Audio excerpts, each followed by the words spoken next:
और भारत का एक और मोस्ट वांटेड आतंकी पाकिस्तान में मारा गया। लश्कर ए तैयबा के एक टॉप कमांडर अबू सैफुल्लाह खालिद को अज्ञात हमलावरों ने गोली मारकर ढेर कर दिया। रविवार को पाकिस्तान के सिंध में हुए हमले में आतंकी सैफुल्लाह ढेर कर दिया गया। कहा जा रहा है कि गोली लगने के बाद सैफुल्लाह काफी देर तक सड़क पर पड़ा था। बाद में जब उसे अस्पताल ले जाया गया तो उसे मृत घोषित कर दिया गया। उसके जनाजे में काफी भीड़ उमड़ी है, जिसमें लश्कर के कई आतंकी भी शामिल हुए हैं। अबू सैफुल्लाह हाफिज सईद का करीबी था और वो लश्कर के नेपाल मॉड्यूल का चीफ था। साल 2006 में नागपुर में आरएसएस के मुख्यालय पर हुए हमले का वो मास्टरमाइंड था। 2008 में रामपुर में सीआरपीएफ कैंप पर हमले में वो शामिल था। इसके अलावा 2005 में बेंगलुरु के इंडियन इंस्टीट्यूट ऑफ साइंस पर भी हमले का मास्टरमाइंड सैफुल्लाह ही था। सैफुल्लाह लश्कर और जमात-उद-दावा के लिए रिक्रूटमेंट और फंड कलेक्शन का काम भी करता था। उसके जिम्मे लश्कर का नेपाल मॉड्यूल था, लेकिन इन दिनों वो पाकिस्तान में रहकर नेपाल मॉड्यूल को ऑपरेट कर रहा था। और पिछले कुछ समय से भारत के कई मोस्ट वांटेड आतंकियों की पाकिस्तान के अलग अलग हिस्सों में गोली मारकर हत्या कर दी गई। इसमें पठानकोट आतंकी हमले से लेकर घाटी में दहशत फैलाने वाले कई टॉप आतंकी कमांडर शामिल हैं। सबसे ताजा मामला अबू सैफुल्लाह खालिद का है, जिसे सिंध प्रांत में अज्ञात बंदूकधारियों ने ढेर कर दिया। हाफिज सईद का खास सहयोगी और लश्कर ए तैयबा का आतंकी अबू कताल को पाकिस्तान में इस साल 15 मार्च को ढेर कर दिया गया था।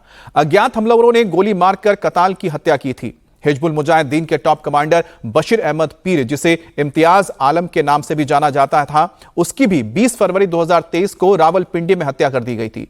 कश्मीर में आतंकी घटनाओं के पीछे पीर को जिम्मेदार माना जाता था। वो 15 साल से पाकिस्तान में रह रहा था। जैश-ए-मोहम्मद का आतंकी शाहिद लतीफ को पाकिस्तान के सियालकोट में 11 अक्टूबर 2023 को अज्ञात हमलावरों ने गोली मारकर ढेर कर दिया।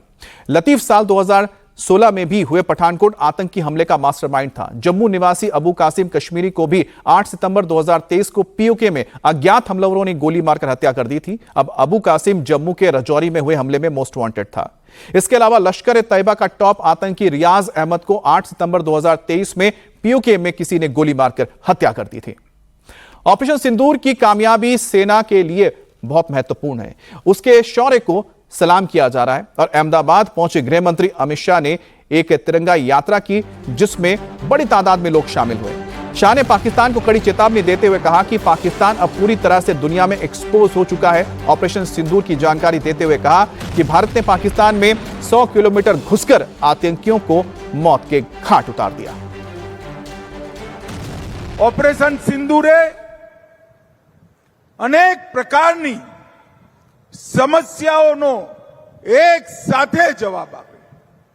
આ પાકિસ્તાન આખી દુનિયામાં કહેતું અમારે ત્યાં કોઈ આતંકવાદી નથી, અમારા ત્યાં કોઈ આતંકવાદી ગતિવિધિ નથી। ભારત ખોટી ખોટી ફરિયાદો કરે છે। ઓપરેશન સિંદૂરના મિસાઇલ ત્રાટક્યા અને આતંકવાદીઓ સપાચટ થયા। पाकिस्तान दुनिया में एक्सपोज थे। ऑपरेशन सिंदूर पाकिस्तान की सीमा में 100 किलोमीटर अंदर घुसी आतंकवादियों नो खात्मो बोलावानुं काम कर्युं छे।